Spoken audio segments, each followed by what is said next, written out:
ओम नमः सिद्धेभ्यः। ओम नमः सिद्धेभ्यः। ओम नमः सिद्धेभ्यः।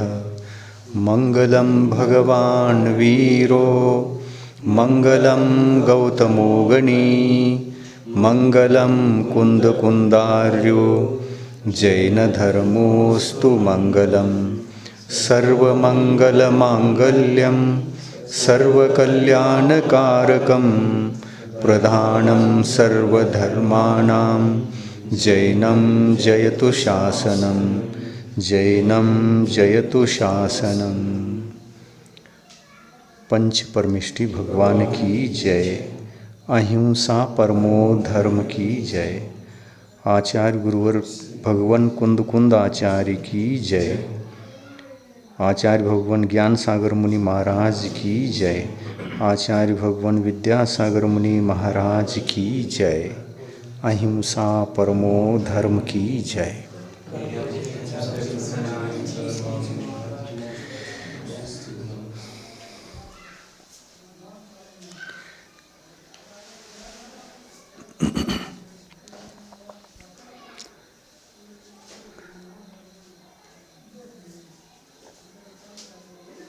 एक साधक जो आत्म साधना में सदा तत्पर रहता है,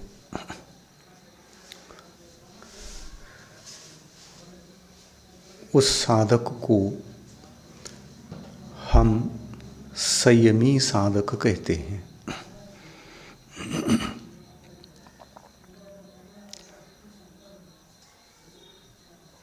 यह साधक साधना किसकी करता है? तो कहते हैं आत्मा की साधना करता है। आत्मा में साधने की चीज क्या है? तो कहते हैं रत्नत्रय आत्मा के भीतर साधने की चीज होती है।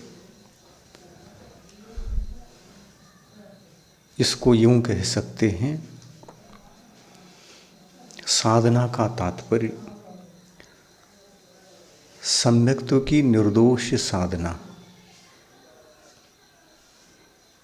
सम्यक ज्ञान की निर्दोष साधना, सम्यक चारित्र अर्थात संयम, संयम की निर्दोष साधना और जब तक जीवन में यह रत्नत्रय प्रकट नहीं होता तब तक जिसको हम चारित्र कहते हैं या संयम कहते हैं, वह दो प्रकार का होता है, द्रव्य संयम और भाव संयम। दूसरे शब्दों में इसको द्रव्य चारित्र और भाव चारित्र भी कह सकते हैं।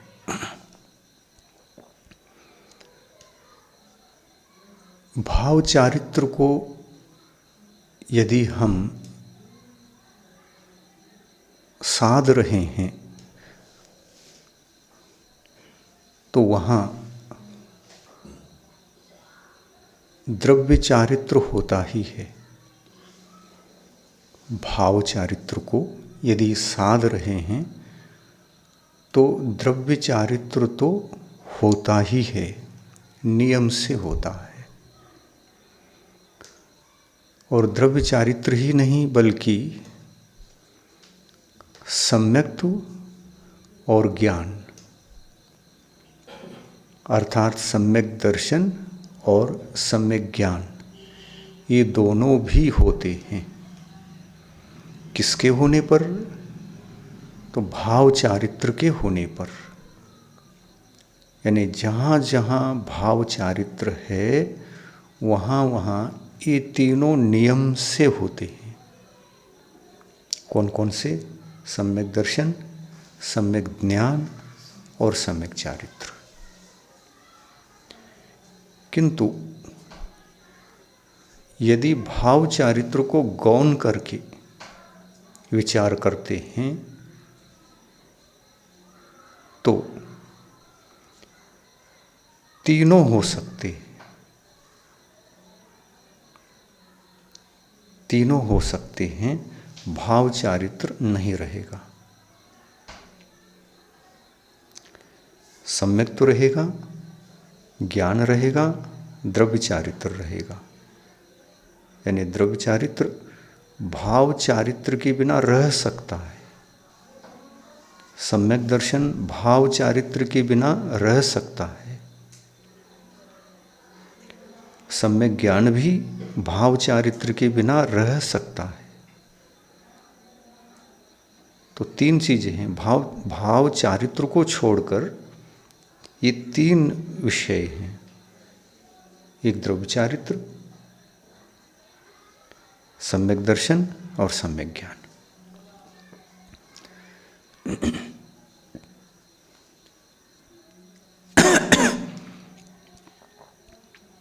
भाव चारित्र के साथ इन तीनों का होना अनिवार्य है। किस किस का? सम्यक दर्शन का, ज्ञान का और द्रव्य चारित्र का। किंतु इन तीनों के साथ भाव चारित्र हो ये नियम नहीं है। ये तीनों अलग भी रह सकते हैं भाव चारित्र के बिना। यह गणित समझ में आना चाहिए, क्योंकि चिंतन के लिए, आत्मचिंतन के लिए, आत्म साधना के लिए एक प्रकार से सुगमता प्राप्त होती है। जब वस्तु स्वरूप क्लियर रहता है तो चिंतन भी अपनी दिशा में सुगमता से आगे बढ़ता है। तो ये तथ्य हैं। जहाँ भाव चारित्र होगा वहाँ द्रव्य चारित्र होता ही है,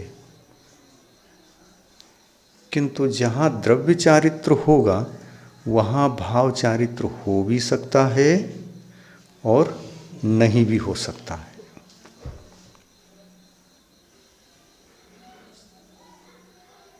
दोनों बातें। तो द्रव्य चारित्र का क्या स्वरूप और भाव चारित्र का क्या स्वरूप, इसको भी समझ लेते हैं। द्रव्य चारित्र का स्वरूप ये है कि अपने जीवन में प्राणी संयम प्रकट हो जाए। अहिंसा धर्म, अहिंसा महाव्रत, जो स्व और पर दोनों की रक्षा, स्व के प्राणों की रक्षा और पर जीवों के प्राणों की रक्षा करना। स्व के प्राणों की रक्षा करनी पड़ेगी कि नहीं पड़ेगी? करनी पड़ेगी। यदि स्वयं के प्राणों का भी हम घात करते हैं तो क्या हिंसक नहीं है? अहिंसा महाव्रत की परिभाषा क्या इतनी है कि पर जीवों को, षटकायिक जीवों को नहीं मारना? उस षटकाय में हम भी हैं क्या नहीं? खुद आत्मा भी है क्या नहीं? आत्मा भी है। तो खुद के प्राणों की रक्षा के साथ साथ षटकायिक जीव जो पर हैं, एक इंद्रिय 5 प्रकार के और त्रिस्कायिक 1, ऐसे षटकायिक हो गए। उनके प्राणों की भी रक्षा करना और स्वयं के प्राणों की भी रक्षा करना, ये प्राणी संयम की कोटि में आता है। संयम के 2 अंग हैं, प्राणी संयम और इंद्रिय संयम। जब भी संयम की चर्चा सामने आती है तो अपने को 2 ख्याल में आना चाहिए। सर्वांगीण चारित्र तो वही है, सर्वांगीण संयम तो वही है।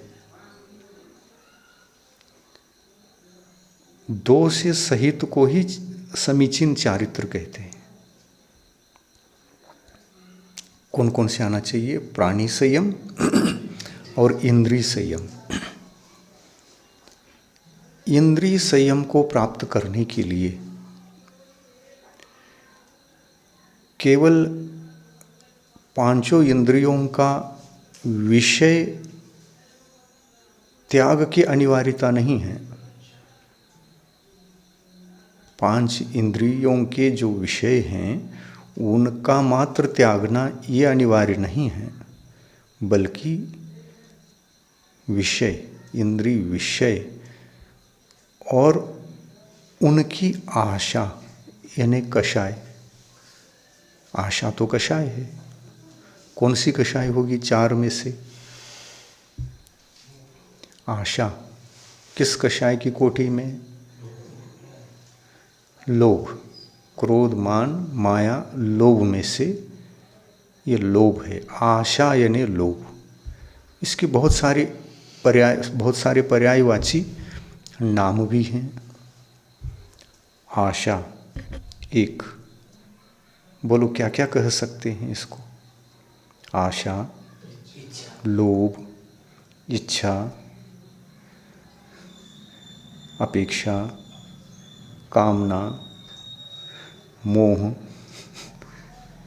राग,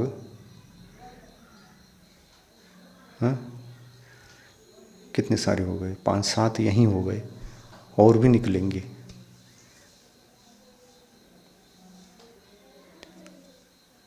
इंद्रिय विषयों से ही केवल विरक्त नहीं होना है। जैसे इंद्रिय विषय तो 2 हैं। कौन कौन से हैं? इंद्रिय विषय 2 हैं। कौन कौन से हैं? चेतन पदार्थ और अचेतन पदार्थ, ये इंद्रिय विषय 2 हैं। इन 2 से मुक्त होने पर हो जाएगा क्या? इंद्रिय संयम आ जाएगा क्या? नहीं। इंद्रिय संयम, इनके वश में नहीं रहना, विषयों के वश में नहीं रहना। विषयों को तो त्याग दिया, लेकिन आशा के वश में नहीं रहना और इनके वश में भी नहीं रहना। त्यागा है तो वश में रहने का सवाल ही नहीं उठता। पर विषय तो त्यागे गए और आशा नहीं गई, तो इंद्रिय संयम की सिद्धि होगी क्या? नहीं हो सकती। इंद्रिय संयम की सिद्धि तो दोनों के त्याग से है। इसलिए रत्नकर्णक श्रावकाचार्य ग्रंथ में यही बात समझाया है, विषय आशा वशातीतो। विषयों के वश में न रहना और आशा के वश में आत्मा को नहीं रखना। दोनों के वश में आत्मा को नहीं रखना, ये इंद्रिय संयम है।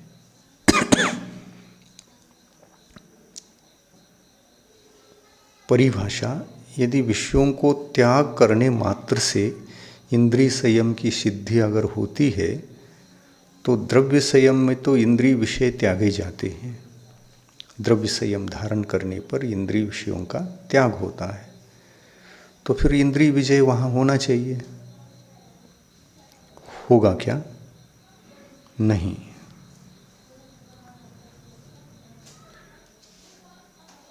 वहाँ वस्तु का त्याग हुआ।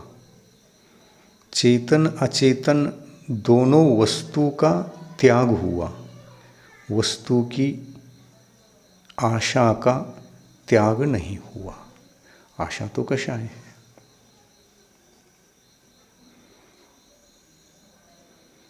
तो इस संदर्भ में, उस हालत में क्या उसे इंद्रिय विजय ऐसा कहा जा सकता है? नहीं कहा जा सकता। तो जहाँ तक इस विषय को हम गुण स्थानों से जोड़ करके देखते हैं और विचार करते हैं तो देखो जोड़ो गुण स्थान से।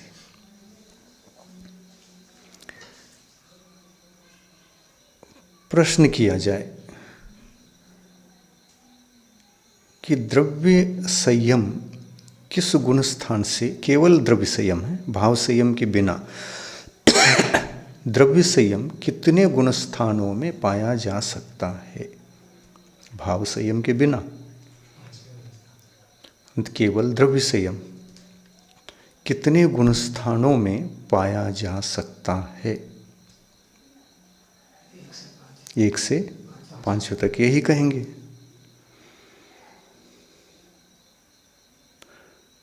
इसका अर्थ ये निकलता है,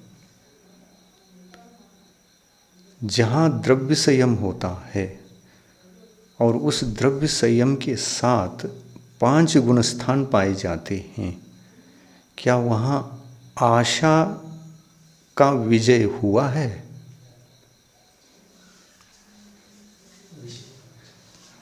विषय को तो विषय त्यागे गए, आशा रह गई।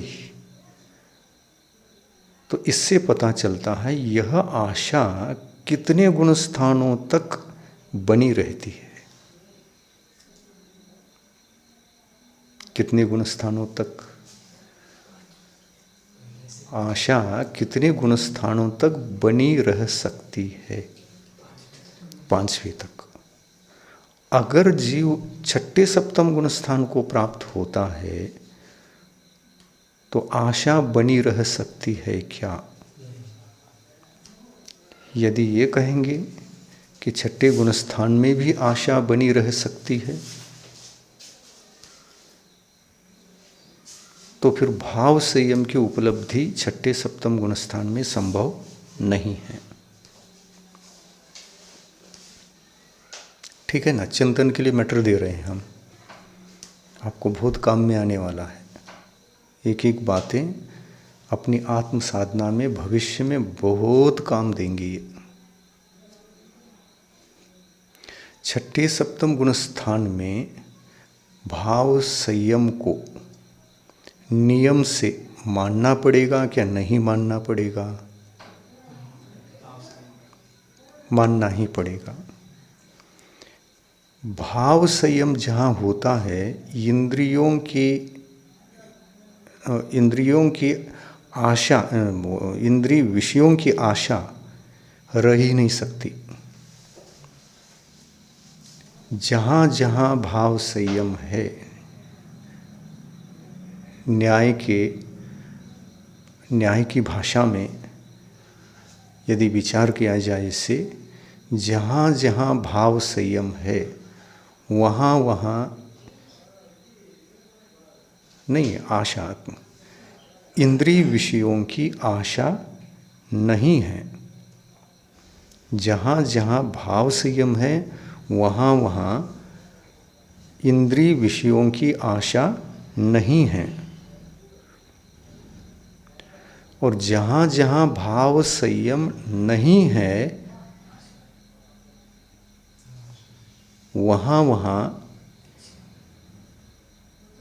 विषयों की आशा नियम से होती है।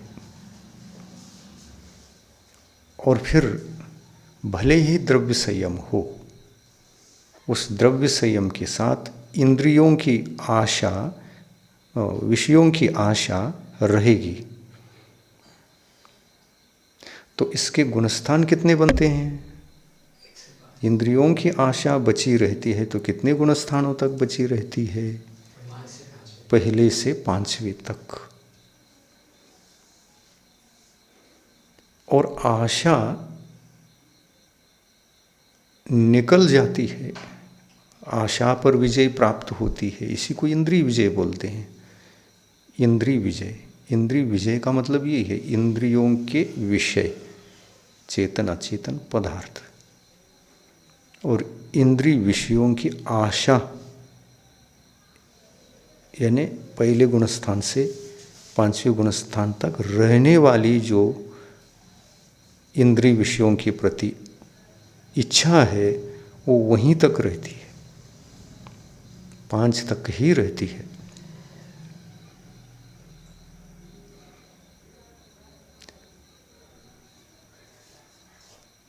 ठीक है, इतना विषय क्लियर समझ में, सुगमता से समझ में आना चाहिए, वो तो आ गया।